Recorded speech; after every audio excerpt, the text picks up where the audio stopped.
So I'm very happy to be here, um, very thankful to the Vedanta Center in Calgary and to Sri Anirban ji for giving me this invitation. Whenever you get an invitation from Calgary, it's very difficult to say no because you have got such wonderful, beautiful area all around. And so knowing that I might get a chance to see just the scenic beauty of the place, which I did in the last couple of days. We made a quick trip to to Jasper, the Columbian ice field, and a little bit on the way back to Banff. So thank you, because your presence here made it possible for me to see these beautiful places. So will be a brief introduction to the main topic about bhakti, or the path of devotion. I will address many of these points in more detail tomorrow. But today I just want to touch on some important points, not necessarily restricting it only to the path of devotion, because while it is helpful to think about spiritual life in terms of the path of devotion, the path of knowledge, or non-duality, and there are so many different streams in which our life can flow. It's helpful to think in those terms, but we know that when we actually begin to live spiritually, we don't make those compartments in our heads. So we have to keep that in mind. One of the characteristics of an authentic spiritual life is to lead an undivided life, a life that is holistic, a life that comes together. Because we know that we already have many divisions in our life already. I mean, we already make distinction between secular life and religious life and spiritual life. Or we have a distinction between, even within spiritual life, then, are you a path of knowledge or of devotion? You follow non-duality, duality. We just kind of keep on breaking it up into segments. And while, as I said, it's helpful to think in those terms, but when we actually start living life that way, then all these things must somehow come together. And the reason I say that is, even to think about the path of devotion or the path of knowledge, what does it even mean? Let's think about it this way. One way to think about it is, none of us remembers that any of us were given a choice whether to be born or not. Or where would you like to be born?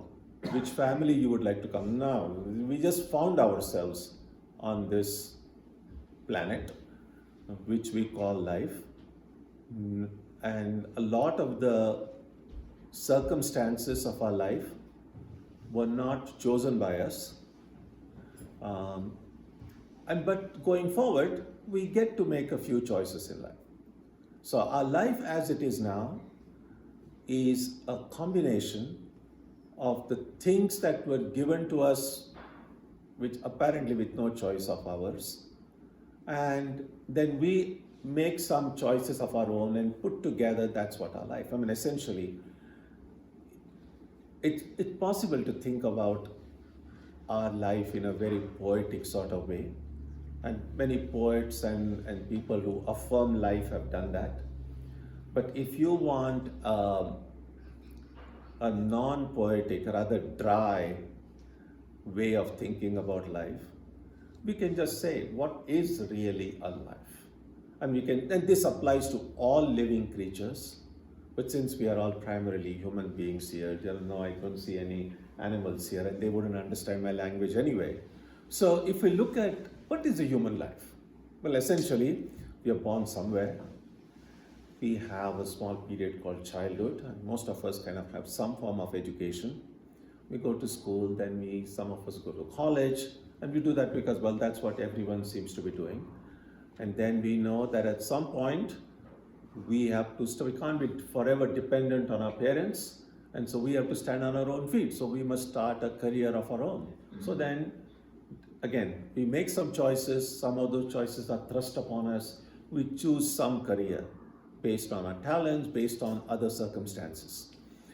And then eventually, then we start our own family, and in the course of our careers, we have some successes, some failures, some disappointments, some recognition.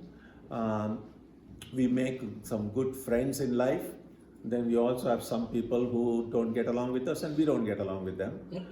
And so, and that basically, and then slowly we get older, then our children grow up, and then the children start their families, and we kind of reach the retired stage. And then eventually we'll end up in some nursing home, most of us. That's why they say, always treat your children with kindness, because they are going to choose your nursing homes.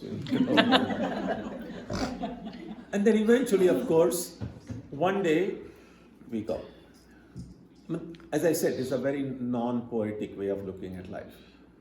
But that's the basic template. The details will vary from one life to another.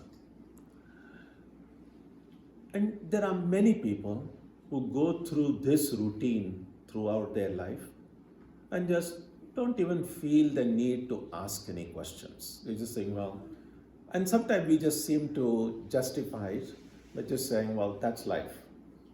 And clearly, we really don't have any options, so we just say, that's life. True, that's very true. But it's also possible at some point to say, is that it? Is that life? Does this whole thing, going through all this thing, does it have any ultimate meaning? Does it have any ultimate purpose? And if I go through my entire life without even having any clue about what's happening, just allowing, like, just on luck or fate or destiny or whatever that means, to just play havoc with us, what's the point? And so spiritual life really means beginning to ask these difficult questions. The kind of questions that not everyone asks, but at some point or other, many of us feeling inclined to ask. Now, the point is not to get answers, because many of these questions are really very profound. So the first thing is to ask the questions themselves. And our struggle to find answers to these questions is really what spiritual life is. Now, some of us may, well, let me put it this way. As human beings, we all have bodies, we have minds. So physically, as human beings, we share certain characteristics. We all have 2 eyes, 2 ears, and all of that. But clearly, we look different. No two human beings are identical. Even identical twins are not completely identical. So physically, there is extreme variety all through. It's amazing how many combinations are possible. But even mentally, we all are seeing the same thing, but we are not reacting to it in the same way. In our own life, we'll see that the mind keeps on changing. Physically, of course, we are changing. When we were born, we weighed only a few pounds. Now we weigh much more.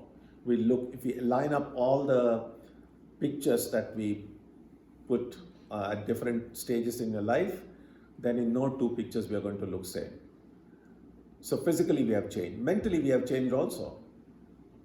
The kind of thoughts and images and feelings that a little child has, and then as teenagers and as youth and at different stages of life, our mind thinks differently, reacts differently, hopes and stuff like that is different. And so what remains constant? Because I still feel I'm the same person. So something in me has remained unchanged through all of these physical and psychological changes that have occurred to me through age and other circumstances. So, trying to find what that unchanging part in me is another way to think about what spiritual life is. Now, speaking of human mind, that itself is a big mystery, the human mind itself, but maybe we'll have a chance to talk about it more tomorrow. But what I would like to say is that it's possible to think that the mind has at least three primary functions. One is what we might say the cognitive function of the mind, the ability of the mind to use reasoning, logic, the rational part of the mind. And we know it's that kind of an ability to think logically, to think clearly, to think rationally that helps us understand as much as we can the world around us. But then the mind also has other parts. There is what is called the affective function. Affective function means the ability of the mind to use the power of emotions and feelings. And it's that power. We know all of us have emotion, we have feelings. And we know that through those emotions, through those feelings also, we get to know a lot about one another, a lot about the world around us. So that's the second thing. The third function of the mind is sometimes called the cognitive function. And that is the power of the willpower. Now, one might think that all of these three powers are equally developed in people. And it would be wonderful, and in some people they are. But in most of us, while we have all of these three functions in our minds, one or the other of these functions may be a little more active, a little bit more dominant. So in a person whom the power of emotions and feelings is more dominant, more strong, then the other two parts may be a little bit less clear in their life. And so normally, then that's how we categorize people. Then we say, oh, this person is a very emotional person. And then some people like, oh, I'm very rational. And say, oh, this person is very rational. And we kind of keep on making these stereotyping of people and putting them into different categories. But think about it this way. Even a person who we say is a very rational, logical person, but that person has feelings. It's not as if feelings are zero. That person has a willpower. All of us have that. And so that's to be kept in mind. All of us have all these three primary functions of the mind within us. But sometimes if we have a good ability to look at our own lives, we might be able to see for ourselves. Or if you're not sure, you can ask some of your friends or your family, what do you think I am? You think I'm emotional? You think most of us will be able to find ourselves. That which of these things are like more active in our personality, the way we do things. Now what they say is this path of devotion, the path of knowledge, and this path and that path, whichever path we follow, the only instruments we really have are the body and mind. We really didn't come with anything else when we were born. And so whichever path in spiritual life we follow, we're essentially using our body and mind. Now, whichever practices we follow, for instance, or whatever we like to do, whatever in spiritual life attracts us, if those practices predominantly use the power of emotions or feelings, then we say that's the path of devotion. If any practice predominantly uses the power of reasoning or logic, then we say, oh, that's the path of philosophy or knowledge. That path which predominantly uses the power of the willpower, as it applies in the external world to the work that we do, then we say the path of selfless activity or karma yoga. when we use the same power of the will to apply in the internal world to see how the mind functions and to control and discipline the mind internally, then that's the path of contemplation or meditation, sometimes called Raj Yoga. So all these different yogas, these different paths, are essentially dependent on which function of the mind we use predominantly. Now you might have seen I've kept on using the adverb predominantly again and again and again. And I did that intentionally because the path of devotion, for instance, is not simply just use our emotions and feelings and no need to have any logic if you want to be a bhakta. That's not true. There's a lot of necessity to apply logic and reasoning even in the path of devotion. But the dominant part will be clearly emotions and feelings. And same thing with regard to willpower. No matter which path we choose, we need to have some willpower to get things done. And so that is one thing, first thing to keep in mind. That is, even though in this retreat, we'll be speaking primarily about the path of devotion, that does not mean that we don't have to pay any attention to the idea of thinking clearly, rationally, or using our willpower. As we will see, even in the path of bhakti, there is a lot of requirement to use our buddhi. God has given us all some intellect. We should use it. If we don't use it, we'll lose it, as they say. And so we have to use whatever we have been given. So that's the first thing. The second thing about spiritual life is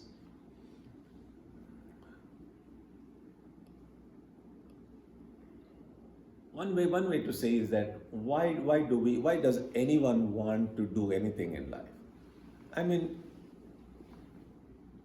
there are many ways to answer that question, but at the very basic level we can say is that although we have different interests and we are different in many ways, everyone is a very unique individual, but still what we share in common is that we all want to be happy. We don't want to suffer.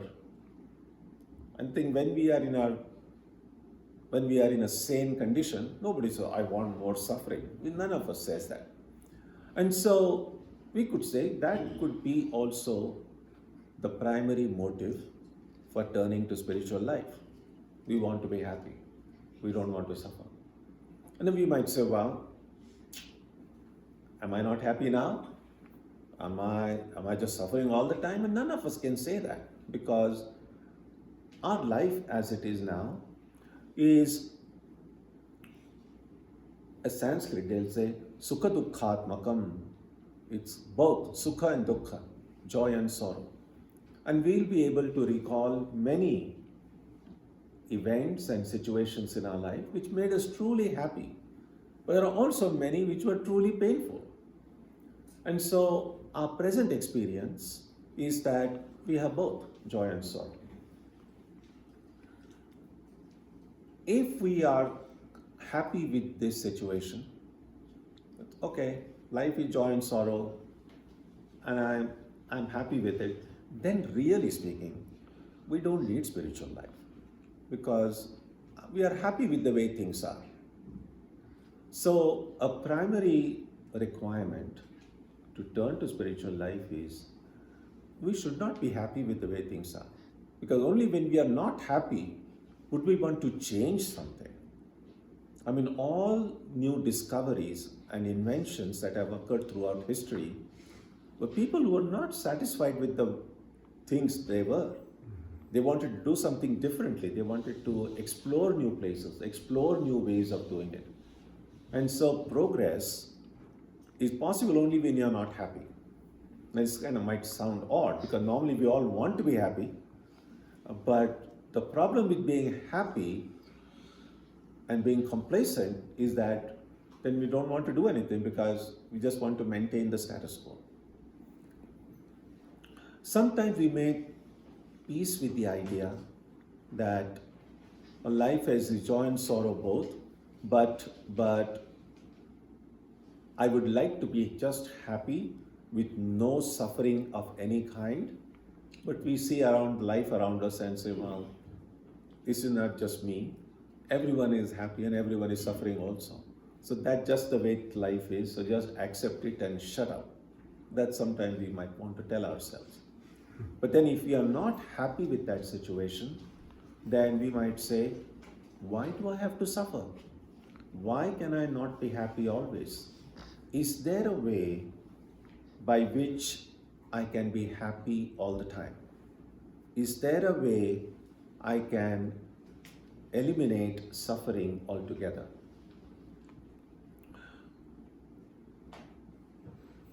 That's the question that we can ask. That's not the question. We are not the first people to ask that question. In every generation, throughout history, people have asked that question. You might be familiar with the way Buddha's story has come down to us. I'll just repeat it briefly anyway. So Buddha, that was not his name obviously, he was often known as Siddhartha when he was born. So he was a prince and his father was a king in a small little kingdom in the northern part of what's today is almost the border between India and Nepal. And so as it was customary in that part of the world, as soon as the baby is born, they will have a horoscope drawn to kind of give some idea of what will the future of the baby be. And so that's what the king did. So this prince, an heir to the throne, is born. So they got the astrologers to draw up his chart and say, tell me about the future of this baby. And so then these astrologers, they do all their calculations and then they come to the king and say, there are two possibilities. Either your son will become an outstanding emperor, will rule the kingdom well and become a king which will be remembered throughout history, or being disappointed with this world, will just leave everything and go and become a monk. And now obviously, which father, which parent would want that their child would just leave and go away? And that we see that in our Vedanta tradition, in the Ramakrishna order often. Not everyone who comes to join the monastery, the parents will go, oh, come, please take our child. In fact, there's the opposite way. They just say no, they want to take the child back. And this is a kind of a secret I can share with you, that when somebody comes to join the monastery, and there are parents and relatives and family, they want the child back, actually the monastery people are very happy. Because the reason is, that means that child is valuable. The family loves that child. And so if that family values the child so much, that child, if that child joins the monastery, will be a valuable asset also. But if family doesn't even bother, then then they have got rid of a headache and now it becomes our headache. And so the more the opposition there is, so it's better. And so, but the king obviously did not want this prince to go away. But they had said, he'll be disappointed with life in some way. And then only that spirit of renunciation will come over him and then he'll go. So the king, and it's not possible for us to do that, but for a king, a lot of things which are impossible for us are possible for people in that stature. And so the king then leaves, has a special palace for this young growing prince and says, everyone around this prince all the time should be just smiling. There should be an atmosphere of cheerfulness all around. This little growing child should not even know that there is such a thing as sorrow or suffering, because the king was afraid, if this child sees it and then become disappointed with life and goes away, then I'm going to lose my way. And so he told his staff, if any days you're not feeling happy, don't come for work. Full pay, but don't come for work. I wish they somehow give that today. So that's how this little Siddhartha was growing up. Didn't even know. They had never seen anything unhappiness, any kind of unhappiness around him. But of course, how long can you keep a child like that? And all of you, many of you who are parents here know, there's up to a point you can keep your children under your check. Afterwards, it's not easy anymore. And so when this prince, when he became maybe 16, 17, around that age, he then one day asked his charioteer. Until that point, he had not left the palace premises. So around that age, when he was 16, 17, he told his charioteer, I've never even seen the city around. What's the world around outside the palace? Let's go for a ride. And so then this charioteer takes the prince. When we read in his life, many of you know this story, but thank you for listening to it so attentively, as if you're listening for the first time. So they go out, and then the very first person this young prince sees is someone who is kind of making some weird actions. What today we might say was coughing and sneezing and stuff like that. But the prince had never seen anybody with any kind of an illness. So he asked, why is that person doing like that? And then the charioteer explained, a young prince, that person is ill, he's coughing, something is wrong.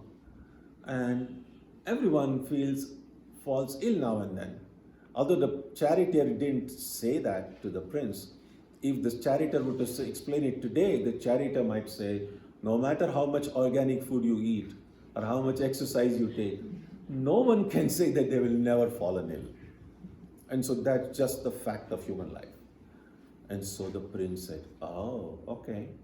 So then they go, and as they are seeing, they're taking in the different sites.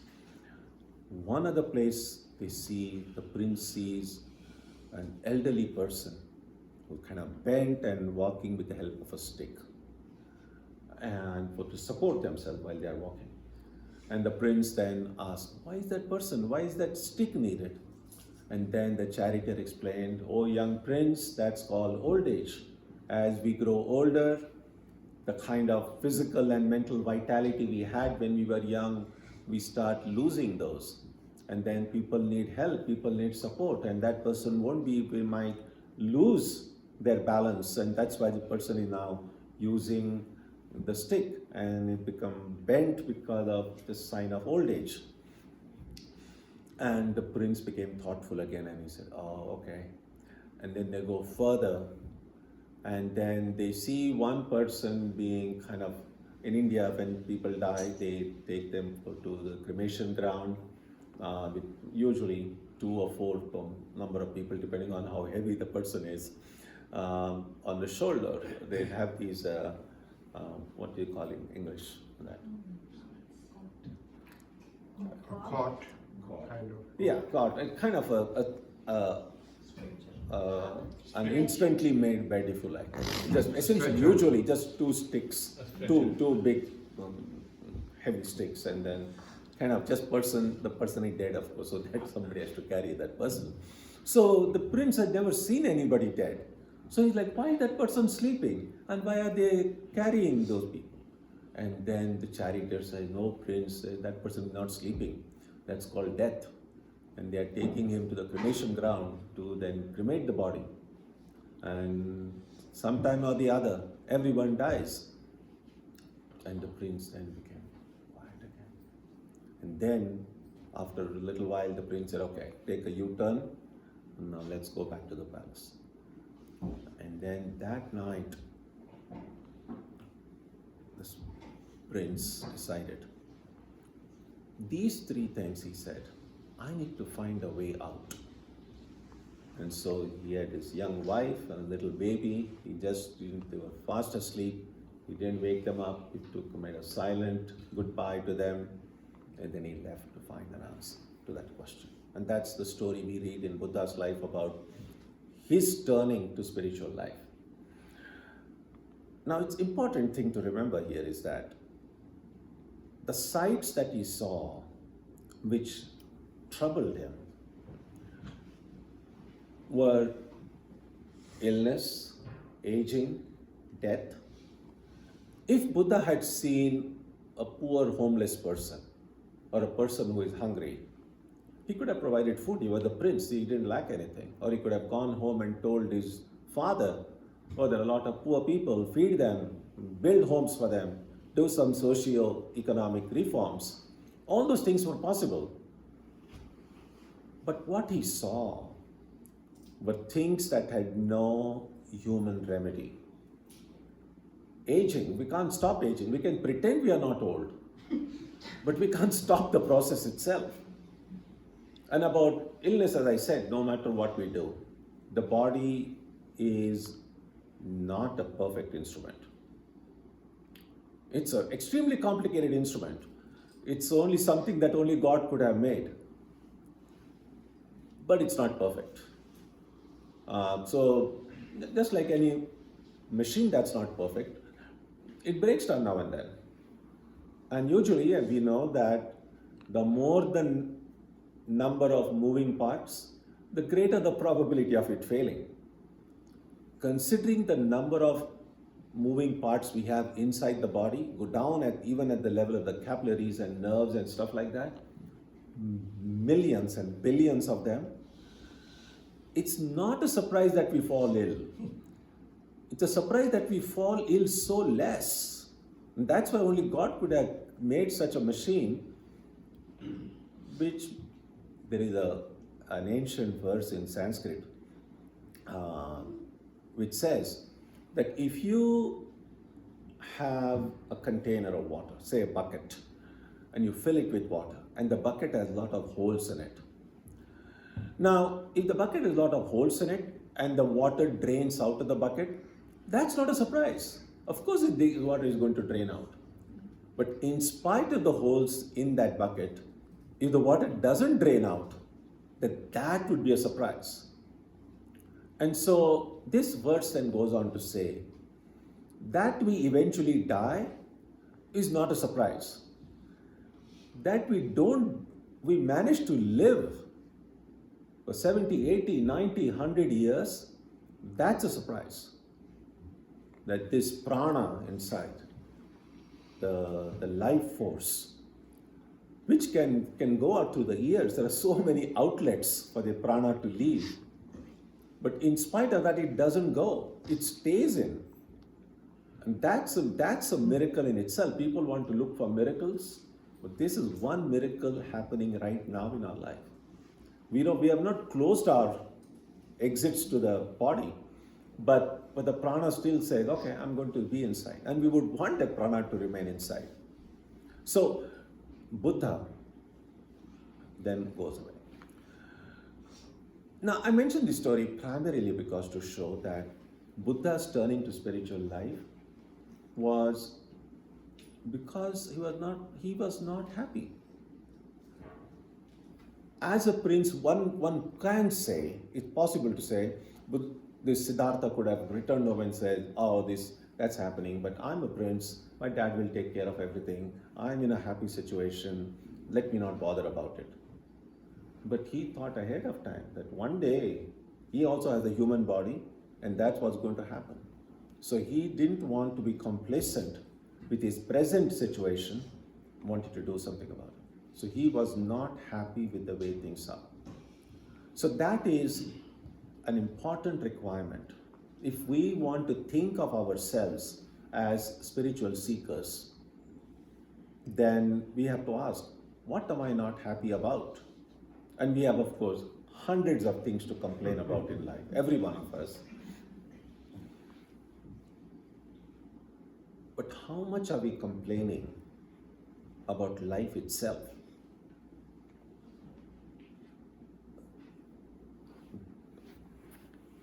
How much time we stopped at 7:30, right? No, No? You can continue. How much you want? No, but I'll have nothing more to say tomorrow. If I finish all my stuff, okay, all right. We have a question answer bit for half an hour if we can, if you have time. That's all. I think this itself might generate quite a lot of questions, right? That's what I'm saying. We can continue up to 7:30 and then we can ask questions for 15-20 Okay, minutes. no, I think I'll try to stop a little bit earlier than that. Okay. Okay. So, disappointment. Those of you who have had a chance to look at the Gita know that the Gita has 18 chapters, and most of the Gita is a teaching that Krishna gave to Arjuna. But if you look at the first chapter of the book, Krishna hardly speaks anything at all. All that he does is he just brings the chariot and says, okay, these are your people in front. That's all, just one sentence. In the first chapter, it's actually Arjuna is giving his peace of mind to Krishna, really. Telling him about this is like this should be like that and so on. And each chapter of the book has been given a name, and obviously that happened at some point in later on. It wasn't like Arjuna stopped speaking and said, okay, now I've done my Vishada Yoga finished, now you start your this thing. It wasn't obviously like that. But it's interesting why the first chapter is called Vishada Yoga. Vishada is disappointment or grief. And why does it become a yoga? What is yoga? Well, what is yoga? Well, today we may not even have to ask that question, what is a yoga? But we can still say, when you first utter the word yoga, what comes to your mind? And for most people, now those of you who are connected to Vedanta, read these books, etc., might have a little bit a different way of understanding yoga. But for most people, if you say yoga, they're thinking about some yogic postures and stuff like that. That's essentially the popularity of yoga, but also the commodification, which kind of distorted, which is actually primarily a spiritual discipline. It has in fact very little to do with these stretching exercises. So yoga comes from two Sanskrit roots, and so it has really two meanings. One meaning of yoga is union, to join. Comes closer to the English word to yoke. And in spiritual life, it usually means joining of the finite with the infinite, meeting of the bhakta with the Bhagwan, meeting of the creator with the creature. There is a coming together of these two things. The second meaning of yoga is concentration. They come from two different roots in Sanskrit. And it's in that second meaning that Patanjali uses that word. That in the very first verse, in the second sutra, he says that yogas chitta vritti nirodha. Yoga means stilling the waves of the mind, making the mind calm. Because only when the mind is calm is it able to concentrate well. Coincidentally, today is the International Yoga Day. Oh, then I better say all good things about yoga. Thank you for letting me know that. Thank you for warning me in advance. So every chapter of the Gita is being given a name which ends in yoga, which means also that, as I said, primarily going to the actual meaning of the word yoga, it can be simply called equivalent to spiritual life. And so, since each chapter of the Gita is a yoga, the yoga of disappointment, how does it become a path to spiritual life? And that's what I was getting at when I was saying a disappointment is necessary. And it's a tricky thing because a lot of times we recognize that adjustment, you must adjust with everyone, be in harmony with everyone, and that's true. I'm not questioning that. But I also think that it's possible to hold in our being simultaneously these apparently contradictory traits. That is, adjusting with everyone and everything, and yet somehow at one level not being able to adjust. And I say this because if there is complete adjustment with the way things are, why would you want to change it? Why would you even question it? And so there has to be some amount of disenchantment with the world. And that's really what Vairagya means. It's like, yes, there's some wonderful things in life, but it could be better. To put it in a very understatement, that things could be better. Because I say that because later on, the same Buddha in his teachings spoke, he says, Dukkham Dukkham Sarvam Dukkham. Life is but suffering. And we see that in Krishna's teaching in the Gita. He says, Anityam Asukham Lokam Imam Prapya Bhajaswamam, which means having come to this transient, joyless world, seek the infinite alone, seek God alone. Look at the choice of words. The things are transient, we understand. Nothing remains permanent. But why refer to the world as joyless?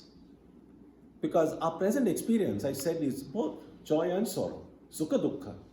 But Krishna doesn't say, having come to this world of joy and sorrow. He says, having come to this joyless world.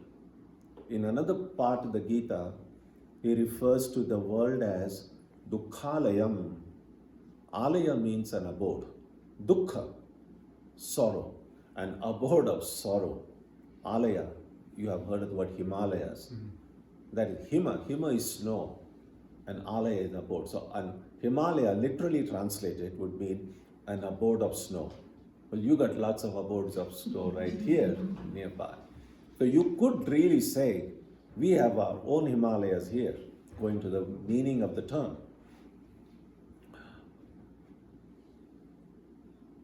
And so how did we come there? What was I saying? Oh,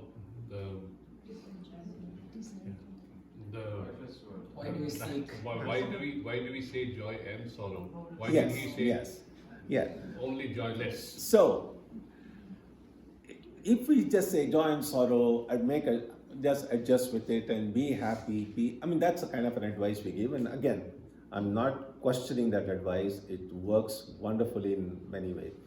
But simultaneously with being happy, it's important that we remain unhappy with the basic characteristic of life itself. Now, fault finding, one of the teachings of Holy Mother Sharda Devi is, if you want peace of mind, don't find faults with anyone. The best advice anyone could have given. There is a verse about fault finding in the Gita. Krishna says, Janma Mrityu Jara Vyadhi Dukkha Dosha Anudarshanam. Dosha Anudarshanam. Find fault. So Krishna is saying, you must find faults. But what are the things that are faulty? And exactly what the Buddha saw. Janma Mrityu, that our life at present, the way we understand life, the way we limit our life, we sandwich it between birth at one end and death at the other. And so Janma Mrityu, Jara, aging, Vyadhi, illness, no one is exempt from these. East, west, north, south, irrespective of any differences, everyone has to go through this. And none of these things are wonderful. Well, normally we might say, well, birth is a time of happiness. There's so much celebration at the time of birth. But the baby is not the one who is celebrating. In fact, the very first thing that a baby does after being born is cry. after the baby is born, if there is no sound of crying, people actually get worried. That- And then they'll do all kinds of things to make the baby cry. And that's kind of wonderful and sad at the same time, because only when they hear the cry of the newborn baby, everyone starts celebrating, because they say it's alive. So the sign of being alive is a cry. So we start crying from the moment we are born, and then rest of the life we continue doing that in many different ways. And so what Krishna and Buddha were pointing out is that all of the kind of joys that we get in life are oftentimes become a kind of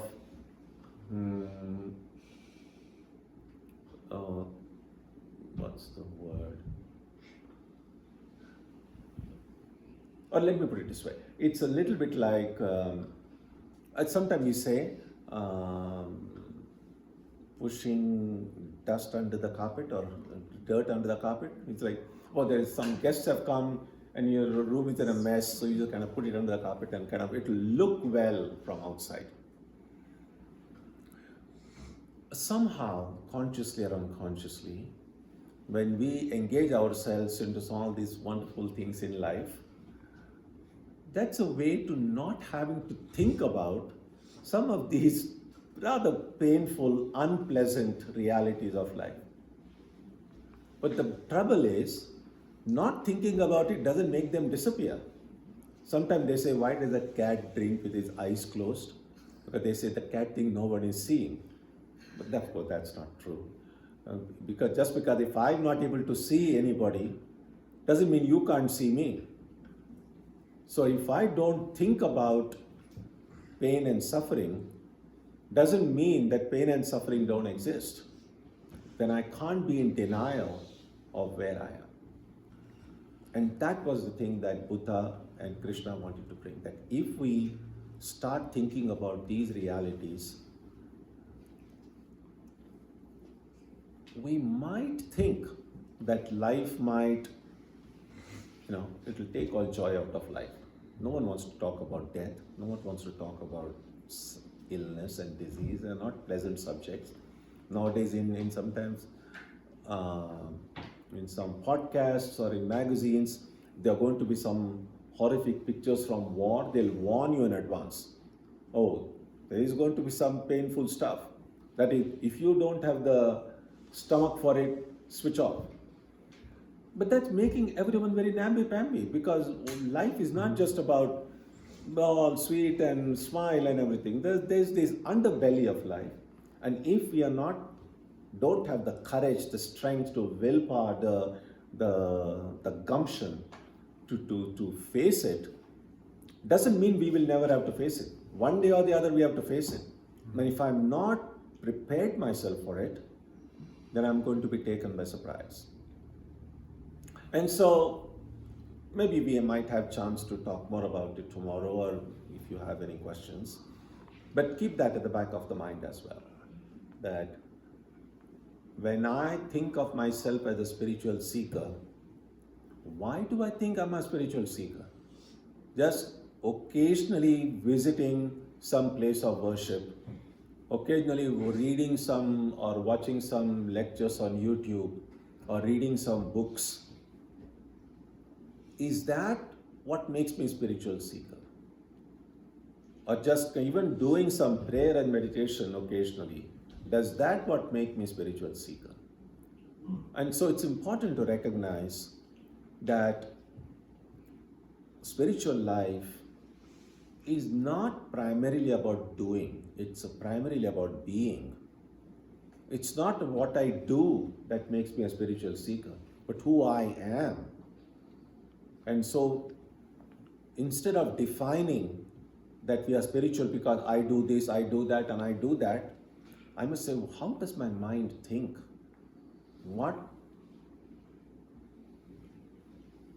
We may not, as I said, we don't have to have perfect answers for these things.